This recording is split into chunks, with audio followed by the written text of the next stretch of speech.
네, 새해 첫날 정치권 상황 알아봅니다. 여야는 엇갈린 새해 메시지를 내놨는데요. 더불어민주당은 국민통합을, 국민의힘은 근본적인 변화를 촉구하며 정권 안정론과 책임론이 맞붙고 있습니다.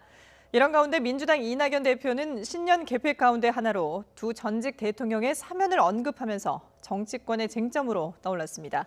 국회 나가 있는 취재기자 연결합니다. 송재인 기자. 네, 국회입니다. 예. 자, 여야가 새해 다짐부터 엇갈린 모습을 보이고 있죠.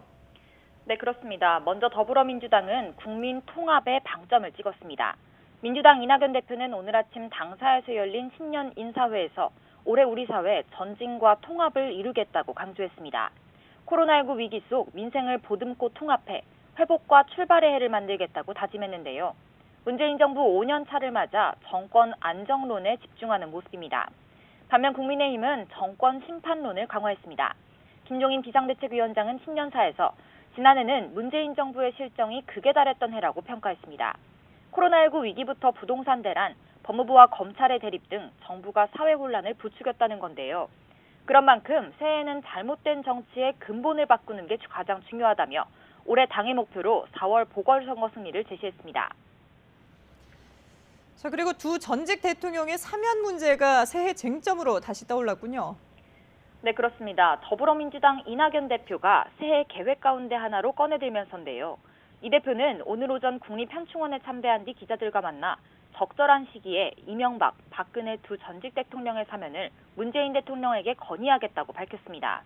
신년사에서 국민 통합을 강조했던 것과 이어지는 맥락인데요. 이 대표의 설명 직접 들어보겠습니다. 국민과 함께 전진해야 합니다. 그러자면 사회 갈등을 완화하고 국민 통합을 이루어야 합니다. 네, 다만 문재인 대통령과 구체적으로 조율되지는 않은 것으로 알려졌습니다. 그런 만큼 국민의힘은 이에 대해 입장을 내기는 조심스러워하는 모습입니다. 국민의힘 김종인 비상대책위원장은 거듭된 취재진의 질문에도 구체적인 반응은 내놓지 않았는데요. 직접 들어보겠습니다. 지금까지 전혀 얘기 들어본 적 없어요. 네. 네. 그래서 그 일을 어떻게 생각하시는지. 나 지난번에 만났을 때도 내가 그런 얘기 들어본 적이 없어요. 네, 국민의힘 배준영 대변인 역시 YTN과의 통화에서 이 대표가 관용의 정신으로 전직 대통령 사면을 말한 건 긍정적으로 본다면서도 문재인 대통령이 최종 결단한 사안인 만큼 당에서 구체적인 언급을 하는 건 부적절하다고 설명했습니다. 국민의힘 당내에서도 이명박, 박근혜 두 전직 대통령의 사면 필요성에 대해 의견이 완전히 수렴된 게 아닌 만큼 당장은 논란에 가세하지 않는 것으로 풀이됩니다. 반면 국민의당 안철수 대표는 두 전직 대통령의 사면은 전국민적 공감대가 중요한 일이라며 혹여나 이 대표가 이 문제를 선거에 이용하려는 거라면 용납할 수 없다고 견제하는 발언을 내놨습니다. 지금까지 국회에서 YTN 송재인입니다.